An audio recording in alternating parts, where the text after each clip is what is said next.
guys, you're in a nutshell with me, Ina. Alam nyo, going after authorized consultants na naging negligent, okay, napabayaan kayo, niloko kayo.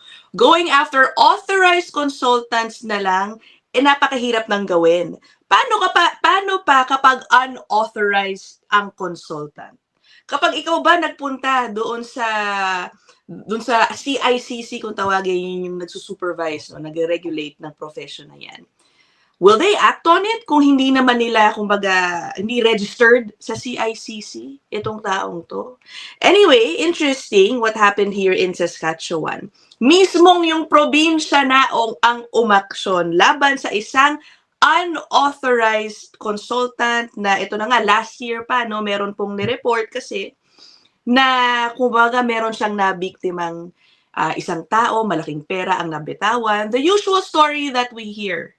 Okay? Ngayon, lumalabas na unauthorized ito, lumapit sa CICC, walang ginawa ang CICC, at ngayon Saskatchewan na mismo ang kumilos at kinasuhan siya. Okay? We are gonna talk about that and the situation involving other unauthorized consultants na alam ko marami ding nabibiktima sa Filipino community. Mamaya siguro na catch ang attention ninyo sa title ng episode na ito because yes, later on we will also tackle yung mga vloggers, social media influencers na alam niyo man napakarami sa Filipino community here in Canada. Ano ba ang mangyayari kung sila ang nagbibigay ng immigration advice at humihingi ng bayad? Baka meron kayong mga ganyang encounter, ano? Anyway, welcome, Attorney Lou Dangzalan. Grabe, no? Hindi, alam nyo guys, hindi ko pa napapublish lahat ng mga na-record namin ni Attorney Lou. And yet, ito na naman si Attorney Lou. So accessible for us. Thank you so much, Attorney Lou. Hello, okay. Good evening from Manila. Puntahan natin yung nangyari guys dito sa Saskatchewan. Okay? Let me put up this. Galing mismo ito sa, ano ba yan? Teka muna. Ayan, galing mismo sa website ng Saskatchewan. Charges laid against unlicensed immigration consultant. Offense under the Immigration Services Act. Took place daw yung offense January 10, 2025 and July 4, 2025 at or near Saskatoon, Saskatchewan, charged with providing immigration services or recruitment services without a license. Ano ang naging parusa? Ay, hindi, charges, ano pa lang pala, no? Laid. Okay. So, Attorney Lou, ikinatuwa mo ba ito? Because, let's be real, ano, many people are complaining, at least ang mga nababasa ko from the consultant community rin, na kulang daw ang ngipin ng CICC, yung regulatory body ng mga consultant, when it comes to going after both authorized and unauthorized consultants. What do you think about what Saskatchewan did? Una sa lahat, natutuwa ako na may enforcement.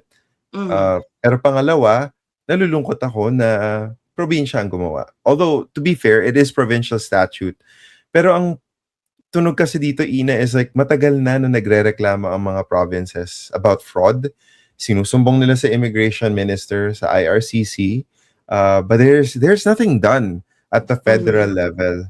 And alam naman kasi natin na, porous ang borders between provinces and, there's not supposed to be any borders really within Canada.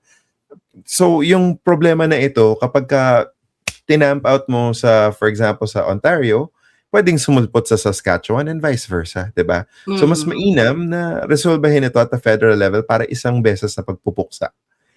Sa kaso nga lang, nasa pangatlong iteration na tayo ng regulatory body, yung body na tasked with enforcing the rules when it comes to providing immigration services and representation from consultants outside, say for example, lawyers and notaries in Quebec or paralegals in Ontario. So, medyo nakakalungkot pero hindi nakaka-surprise. So, ang na-surprise ako is umaksyon ng probinsya. Ng Saskatchewan. Ang hope ko rin talaga, kasi ang alam ko rin talaga, may mga nakakausap ako sa mga conferences, so nakakahalubilo natin yung mga immigration officers or ministry officers sa iba't ibang probinsya na nagpapatakbo ng iba't ibang provincial nomination na sila mismo pikon na rin eh hindi kumikilos ang federal government. So sana maging inspiration ng Saskatchewan para sa iba pang probinsya na gawin nila to. At feeling ko kapag ginawa nila to, tignan mo lang kung gaano kabilis ang pag-comply ng mga tao sa rules when it comes to providing representation. Tingin ko mabilis ang punta ng mga tao. Correct. So let us just be clear about this. Sino lang ba ang lagi natin pinag-uusapan to noon, pero sige ulitin natin. Sino lang ba ang mga authorized practitioners, yung pwedeng magbigay ng immigration advice, mag-process ng mga papel ninyo na may bayad? Correct. Okay? So, pag may bayad, pwede lamang puntahan ay ang mga lawyers, Quebec notaries, Ontario paralegals for certain types of immigration services before the Immigration Refugee Board. So, pag magpapass ng mga PR application, hindi po pwede ang paralegal unless contemporaneously licensed consultant din sila. Yun po pwede sila kumilos doon. And sometimes, yung mga articling students, yung mga lawyers in training, pwede rin. Pero very rare naman yan na sila yung magbibigay ng representation kasi isusupervise din yan ng kanilang lawyer. For example, meron akong articling student sa firm ko ngayon na magbabar exam. Shout out, Albertson. And yun nga, pwede siyang magbigay ng representation. But in the end, he still defers to the advice that we provide as a team together. So collectively. So sino yung pwede nga, uulitin ko, lawyers, Quebec notaries, hindi po pwedeng basta notary public, Quebec notaries po ito. Paralegals in Ontario who are licensed, pwede po sila sa IRB. Meron din pong mga immigration consultants na RCIC or members of the College of Immigration Consultants in Canada. Sila lang po ang pwedeng mag-take ng bayad for that. Okay. Ngayon, since for this episode, guys, we are going to talk about ngayong unauthorized, ha? Interesting actually yung kaso nitong kinasuhan sa Saskatchewan. Kasi nung binalikan ko yung report ng CBC News, actually it was reported nga last year, meron na nga siyang parang may nagreklamo against dito kay Miss Sue. Okay? The usual story, guys, naglabas ng pera, kinumbinsi yung biktima galing China, binenta raw lahat ng gamit niya, nagpunta dito, turns out, okay, wala siyang PR pathway, umalis na rin. Okay? The usual. Pero interestingly, naging defense ni Miss Sue, is hindi ako unauthorized kasi may agency sila at yung kanyang asawa ang RCIC registered. Okay? So parang lahat ng ginagawa ko supervised nung asawa ko. And Attorney Lou, I know maraming ganyan ang organizational structure. Maraming mga agency, ang laki-laki ng kumpanya, ang daming mga staff, mga nag-i-intake ng kaso. Pero isa lang yung RCIC na parang minsan pipirma lang dun sa application. Nagpapahiram ng kanilang parang lisensya, ganyan lang. The best. Talaga pwede ba yun o hindi? Kasi in this case, hindi siya sinayda ng government, no? Pero, let me put up what the CIC said, about this issue. Yes. Ito yung parang talaga ba, no? Ni-review ko rin yung rules nila actually. So beyond that, tinignan ko rin yung rules ng consultants. It does actually allow for it na pwede silang magkaroon ng arrangement na parang deputized agent, kumbaga within the organization, na pwede mag-represent basta may strict supervision. On paper. Oo. Diba? On paper. So sabi dito, the college said, its code of professional conduct allows for a licensee to delegate certain aspects of their work to someone who is not a licensee, but they must supervise and assume professional responsibility for the work. So I think ang mahalaga dito, kailangan supervise. Yung totoong supervise, hindi lang nagpapahiram ng lisensya, no? Correct. Yeah, I think, for example, in your case, Attorney Lou, because you also have staff who deal with clients. Right. Ano ba ang dapat makita na parang, sige, opisina na to ni Attorney Lou, okay na ako. Should the client demand na hindi, I also need to speak with the authorized representative? Case-to-case basis yan, pero from a matter of like practice at my practice, for example, hindi po pwedeng may kliyente ako na never kong na-meet, na never Ah. kong nakausap, never kong nahawakan ng kanyang sariling papel, na parang napirmahan ko lang yung use of a representative form. Hindi po pwede talaga yun.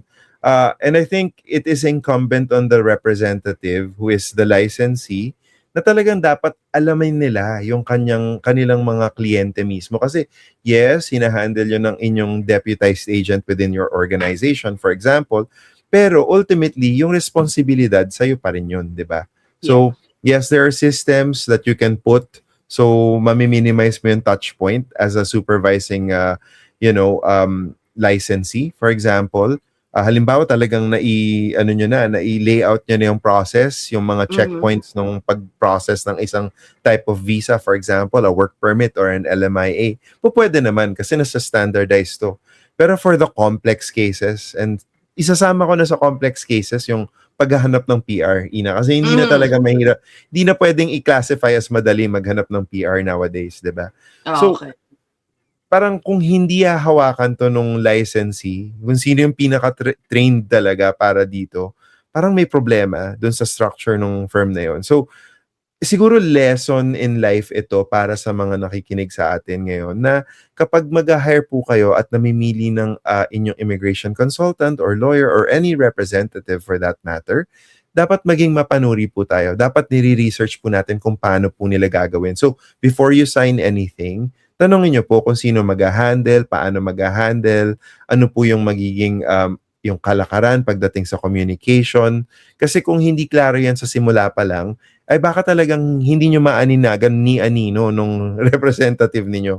And final point on this subject, I guess like ang dami ko na kasing naging mga consultations, Ina, na sadly pupunta sa akin, sasabihin, meron na pong tumulong sa akin, agent/consultant. So tatanungin ko, licensed consultant pa to? Hindi na ako nagugulat sa response na hindi ko po alam. So, libre po mag-Google. I-Google po natin yung pangalan nung potential consultant ninyo or lawyer ninyo. Makikita nyo po yung kanilang listing sa kanilang professional directory. So, sa College of Consultants or sa Law Society of British Columbia or of Ontario, makikita nyo po yung directory. Nandun po yung pangalan nila kung ano pong estado ng kanilang lisensya.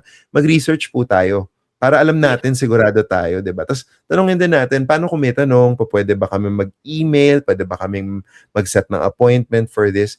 Kailangan sagutin nila yun, di ba? Like, syempre, like, halimbawa sa amin, for example, we encourage our clients to be organized with their questions.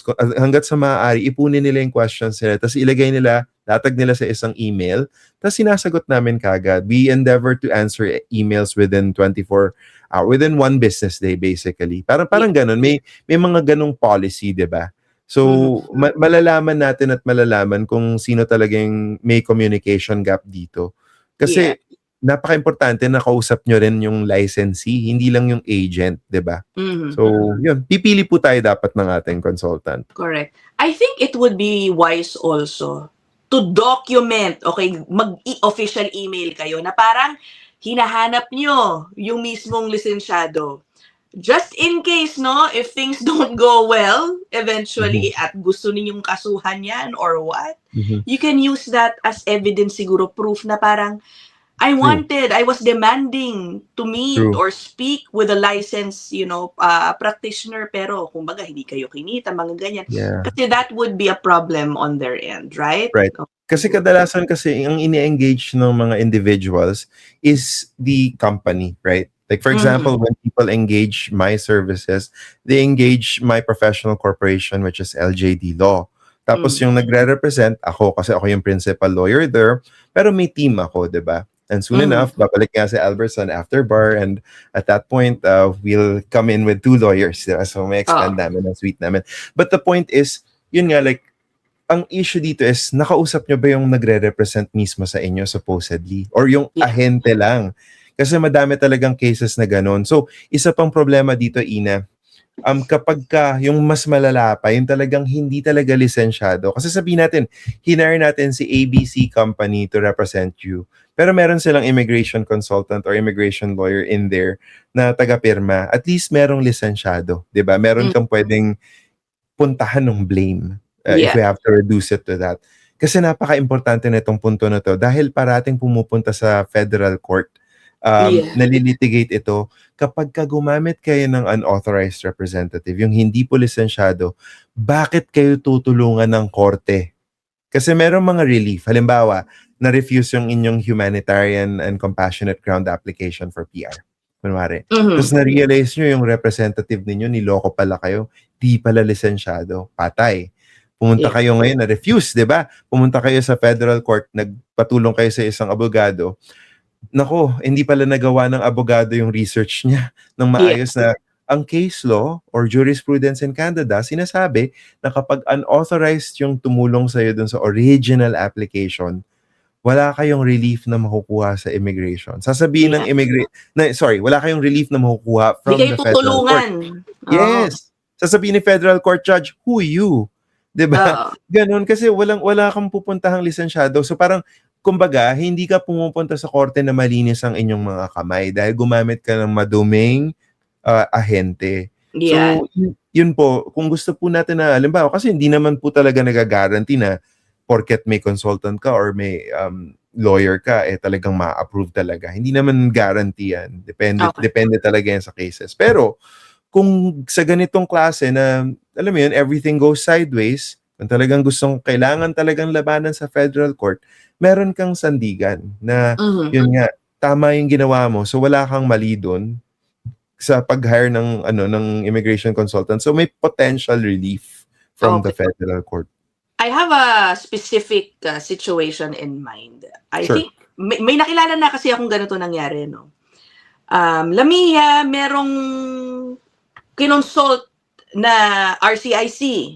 Okay?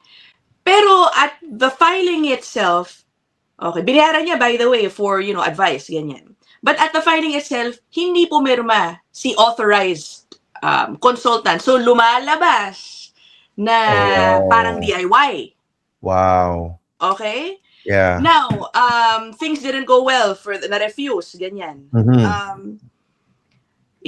Pwede ba yun? Tapos, kunyari, nagko-complain ngayon si tao na kasi itong RCIC ko, ganito ganyan, ito sinabi sa akin. And yet, again, ang ending hindi pumirma. Pwede bang mahabol si RCIC pag ganun? No. You know why? Actually, extension lang yata nga yun. Parang, regardless of any type of application, here's the problem that I can spot in that case. The applicant is solely responsible for misrepresentation findings. In any application, kahit ano pang application ang isubmit, kung gumamit kayo ng representative, paid or unpaid, you must disclose this to IRCC. Pati unpaid? Yes. Kapag titignan mo yung use of a representative for unpaid representatives, meron kasi, halimbawa, family member, tinutulungan ka, 'di ba? Or pwedeng may mga settlement workers, organizations. There are instances na allowed sila to do representation with no fee. So that's allowed. So here's the problem. Ngayon nga, kung pagka ginawa mo yan, hindi mo dinisclose dahil na piga kayo ng consultant ninyo or ng lawyer ninyo na wag nga pumirma yung licensee, ay teka, ang tawag dyan ay misrepresentation. Hindi nyo dinisclose. And ang misrepresentation, anong consequence? Inadmissibility, ban for 5 years, di ba? So magbe-bear ng consequence kayo pa rin mga applicants. Mag-ingat po tayo sa mga ganito. At syempre, parang walang liability on the end on the part of the, parang makakalusot na lang na naman itong si immigration practitioner who should have known better. Yeah, and this is why yung case sa Saskatchewan excites me kasi nga, yung mga bad actors, pinapakita na merong consequence. Sana sundan pa ng mga ibang probinsya, sa totoo lang. Pwede bang, in that case, pwede bang kasuhan ng tao si consultant na alam mo, binayaran kita, pero hindi ka pumirma dun sa Correct. I mean, this is going to become a civil case na. Yeah. So pwede pa rin siya. Yeah. may mga kakilala akong magagaling na ano. So yung mga nagka-issue just sa ganyan, email nyo lang ako, hanapin, i-forward ko kayo sa mga reliable people across Canada. I know a network of really good lawyers who chase unauthorized practitioners. Pati yung mga licensed din na malpractice naman. Okay. Guys, yan yung email ni Attorney Lou sa baba if you wanna tell him or ask him Forward for ko help email. about that. Yeah. Okay. Ngayon, ito na. Puntahan natin yung iba pang mga uri ng unauthorized people giving advice. Sa Filipino community, unfortunately, guys, I have received private messages na ganito ang sitwasyon, Lou. Talagang mga ordinary people on Facebook nami-meet nila. Minsan may mga kababayan tayong malalakas ang loob. Oy, alam mo, kayang-kaya ko gawin yan. May experience na ako na alam mo, nag-DIY ako, no, tinulungan ko ito. Nakuha ko siya ng Lamia. Yung iba pa talaga nagsisinungaling. Alam, may employer ako dito. Sige, pumunta ka muna dito bilang visitor. Ayan, madalas to nung pandemic, ano. Punta ka dito bilang visitor pagdating dito, sige. Hanapan kita ng employer, mga ganyan, tapos magka-file kuno. Yeah. Okay, una yan. And of course, we have the situation with some social media influencers giving immigration advice. Okay?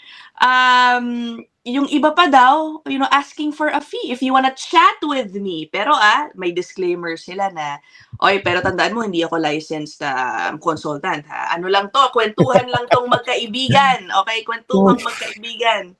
Yes. Okay, so what do you say about these things? Bawal ba yan? Pwede bang habulin itong mga tao na yan? At paano sila mahahabol? Malinaw kasi yung batas kung sino yung pwedeng magbigay ng immigration advice for a fee. Lawyers, Quebec notaries, Ontario paralegals for IRB cases, articling students, and immigration consultants licensed under the College of Consultants.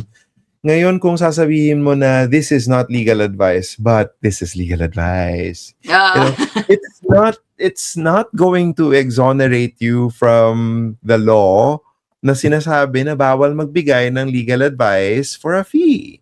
Yung sinasabi nyo na kwentong kaibigan lang ito is parang, oh, you're only buying my time. So you're only buying my coffee. Para ito yung restaurant sa San Francisco na narinig ko. Kasi pinagbawal kasi sa San Francisco yung French delicacy, yung foie gras. Kasi cruelty to animals daw, whether you agree with that or not, it's not, the point. But pinagbawal siya sa San Francisco. So yung mga restaurant na nagsaserve nung foie gras, ang ginawa nila, oh, we won't sell you the foie gras. We will charge you $30 for this very expensive piece of bread. Oh, by the way, we feel very bad for that expensive piece of bread. So we're going to give you this foie gras. So in the end, nakuha mo pa rin yung legal advice, di ba? Yung foie gras, nakuha mo pa rin, di ba? So parang, anong pagpapaikot ito, di ba? Parang hinokus-pocus, anong ginambo-jambo ito. And pagka dumating kayo sa judge, yung judge, titirisin kayo. Kasi they can pierce this veil. Parang pinapaikot nyo yung judge. Magagalit pa yung judge sa inyo kapag sinabi nyo, ganito kasi yan, judge. Hindi kasi ako nagbebenta ng foie gras. Binigay ko lang yan for free because I felt bad for charging $30 for the bread. Tapos tinignan ng judge yung resibo ng grocery ng restaurant, makita, $29 for the foie gras, $1 for the bread. So parang ano ba? So parang hindi naman pinanganak kahapon yung judge. Diba? So parang yung excuse na sa this is not legal advice, parang recitation na lang to. Pero yung reality nun, this is still legal advice for a fee. Lalo na if you're giving, how do you work with the immigration system? How do you get from point A to point B from an immigration standpoint? How do you become an international student and turn that into a PR pathway? Ina, ano ba naman? Immigration advice na yun. Attorney Lou, by pero the way. Yeah, I know. I've seen them. Pero yan na nga, parang, sinong niloloko natin, di ba? Di ba immigration advice yan? So parang, oh God. I mean, pero nakalagay nga sa baba, disclaimer. So parang, pwede ba yun? Hindi naman pwede yun, di ba? Parang, Alam mo, we're entering sensitive territory, guys. Again, ang daming gumagawa nito sa atin. So bawal yun, in short, Attorney Lou. In truth, Yung yes. parang mga may disclaimer. Okay, If there babayaran niyo came ako. I think itong school ang pwede sa inyo or yeah. itong pathway, alam mo pupunta ka dito, ba ako okay naman, no? Yung mga ganong kasimpleng advice lang tapos hihingi ng napakababang fee dahil nga hindi naman sila authorized for some, ano? Because especially I think during the pandemic, laganap yung mga chat groups and Facebook groups na parang included people who were, kumbaga, following, maalam sa Yeah. immigration policy Eh, di pero ba hindi nga, pa kami kaya nga delikado. na-expel nga kami pareho ni Dayanara from groups. Oh, pero yung sinasabi mo, Attorney Lou, na parang kumbaga titirisin sila ng judge pag dinala nila yan sa korte to go after the unauthorized practitioner.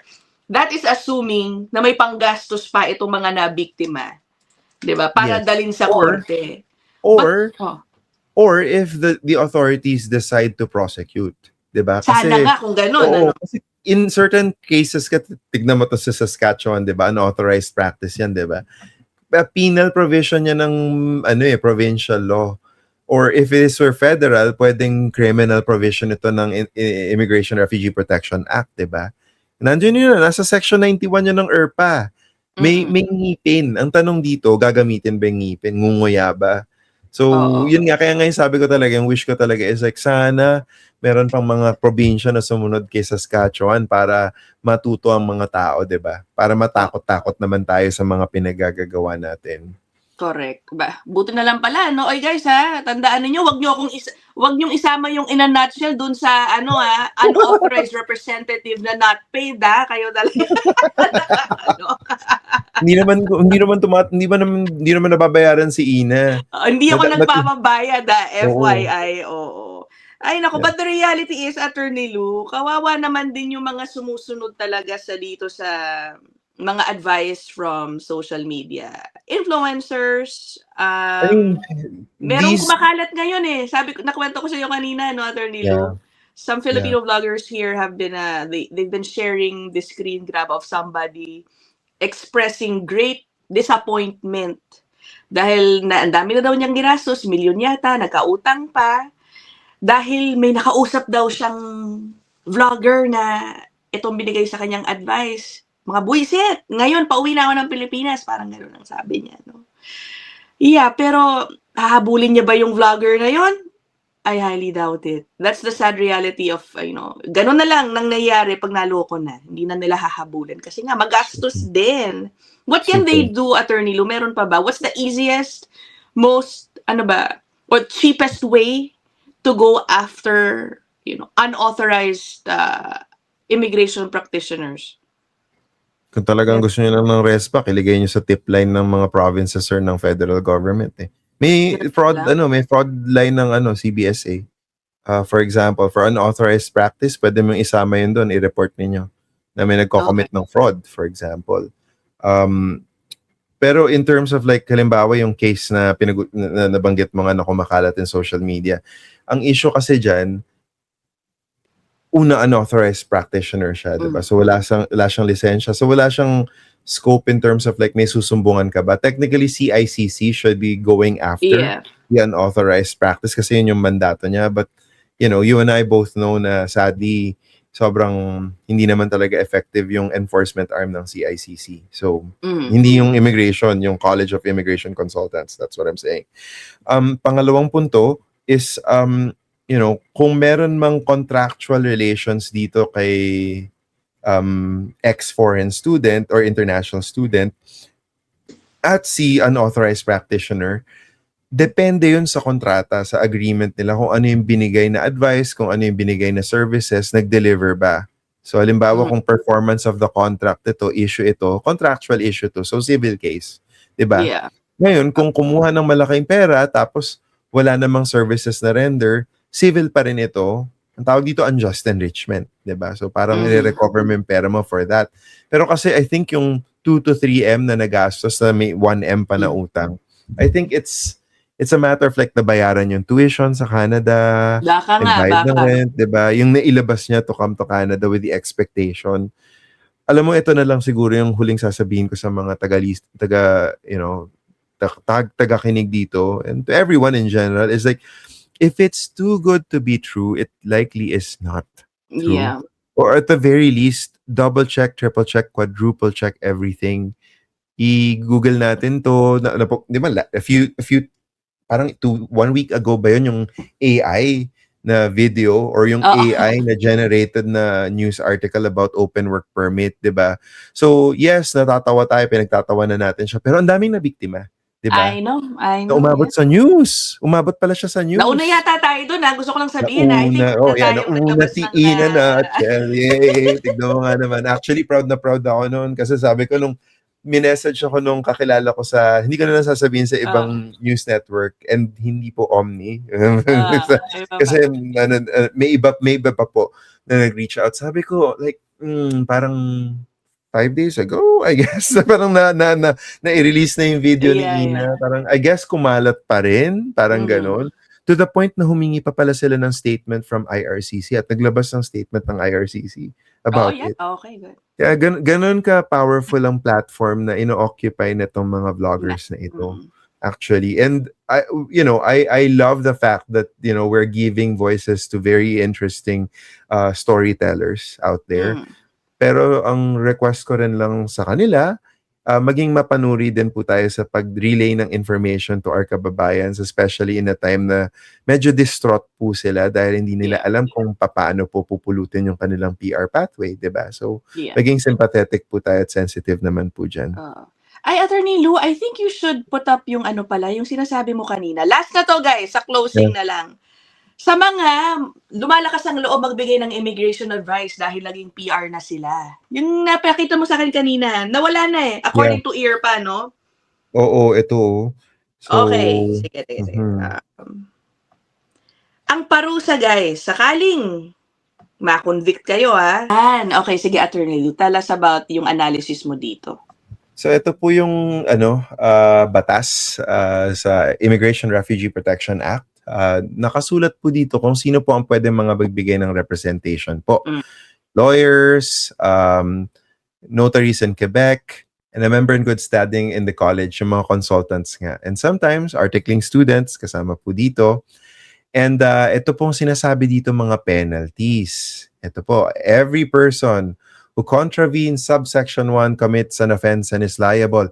Ito, sasabihin ko, kaklaro ko, yung lengguwahe ng statute na to, dito, every person who contravenes. Kasi dito kasi, di ba, parang a person who does not contravene, ganyan. Dito sa una, subject to this, no person shall know. Sinasabi kung ano mga hindi pwedeng gawin. Okay. Pero dito sinabi, yun yung penalties. Itong grammar structure na to, Ina, ibig sabihin yan, signal yan na criminal provision ito. Kahit na Immigration and Refugee Protection Act. Sinisip natin lahat ng criminal acts in Canada, nandun sa criminal code lang. Hindi.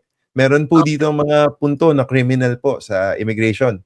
So yun nga, sabi dito, every person who commits subsection 1 commits an offense and is liable on conviction or indictment to a fine of not more than 200,000 or to imprisonment for a term of not more than 2 years or to both.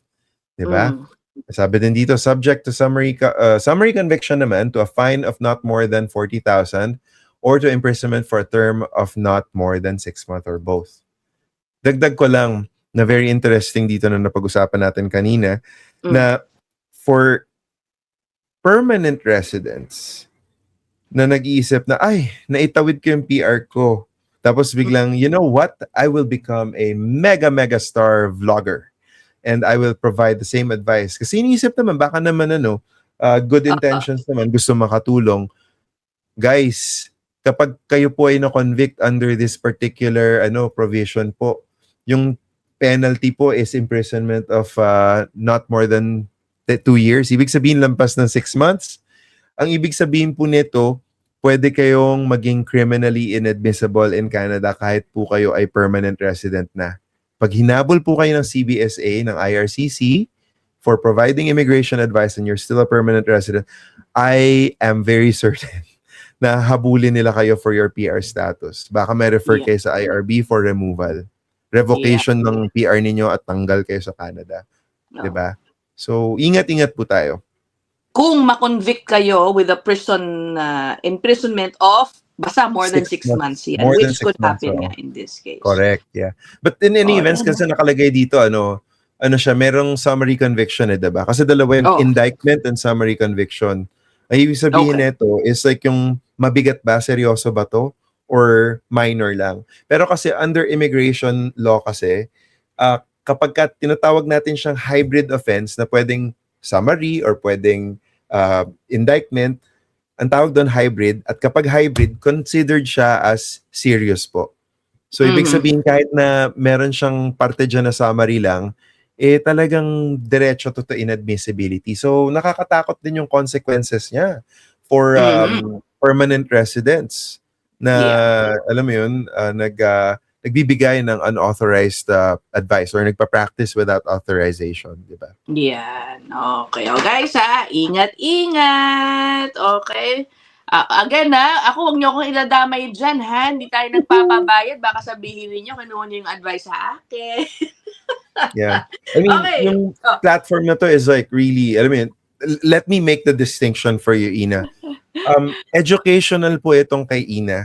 And si Ina po, sinasabi niya kapag kailangan na ng specific advice, dumulog na. Puntahan na si Dayanara, puntahan na ako. At yung iba pang mga pumupunta dito, kagaya nila Attorney Jake.